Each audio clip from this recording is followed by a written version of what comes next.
شافعی مسلک سے تھے، اہل سنت تھے، ایران میں پیدا ہوئے، یہ 927 ہجری میں ان کی وفات ہے، اور یہ بھی شدید شیعہ مخالف شخصیت تھے۔ مثلا انہوں نے جو ایک مشہور شیعہ عالم دین ہے علامہ ہلی، انہوں نے کتاب لکھی نہج الحق کے نام سے، اس کتاب کا انہوں نے جواب لکھا ابطال نہج الباطل کے نام سے۔ ان کے علامہ ہلی کے جواب میں انہوں نے بھی شیعہ کتاب لکھی، اور یہ جو اس دور میں ایران میں صفوی حکومت تھی جو بظاہر جنہیں شیعہ کہا جاتا ہے، اس کے خلاف یہ دوسرے حکمرانوں کو اکساتے بھی تھے، حتیٰ عثمانی بادشاہوں کو بھی یہ جا کر اکساتے تھے، اتنے شیعہ مخالف تھے یہ۔ لیکن آپ دیکھیے کہ انہوں نے یہ کتاب چہاردہ معصومین ان پر صلوات کے عنوان پر لکھی ہے۔ اور ان کی بکس چونکہ یہ اتنے معروف نہیں ہیں ہمارے سوسائٹی میں، ان کی بکس بمبئی، انڈیا سے اور ایون ویسٹ کے اندر بھی ٹرانسلیٹ ہو کر پبلش ہو چکی ہوئی ہیں۔ یہ اپنی بک میں مقدمے میں لکھتے ہیں، سرور کائنات محمد مصطفیٰ پر بے شمار صلوات و سلام کے جن کا تاریکی کو مٹانے والا نور، عالم وجود کا چراغ، اور ان کا وجود قدسی ہستی کی ہر موجود کی اصل ہے،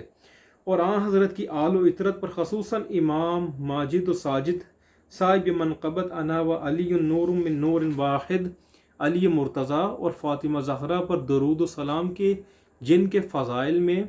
فاطمہ بوات منی من آتاہا فقد آزانی وارد ہوا ہے، اور ان ابناء حاض سید کی کرامت کے شربت نوش کرنے والے حسن رضا پر درود و سلام، اور الحسین سبت من الاسباط کا خلعت فضیلت پہننے والے شہید کربلا حسین پر درود و سلام،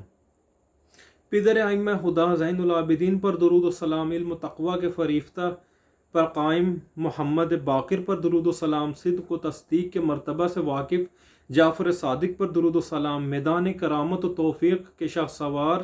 موسیٰ کاظم پر درود و سلام، قضاء الہی پر راضی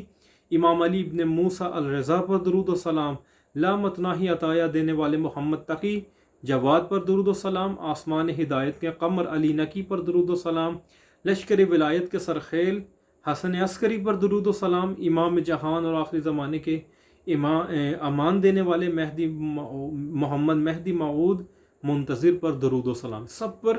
درود و سلام یہ پڑھ رہے ہیں۔ یہ یہاں پر اپنی کتاب کے وجہ بھی بیان کرتے ہیں کہ انہوں نے کیوں لکھی۔ یہ کہتے ہیں کہ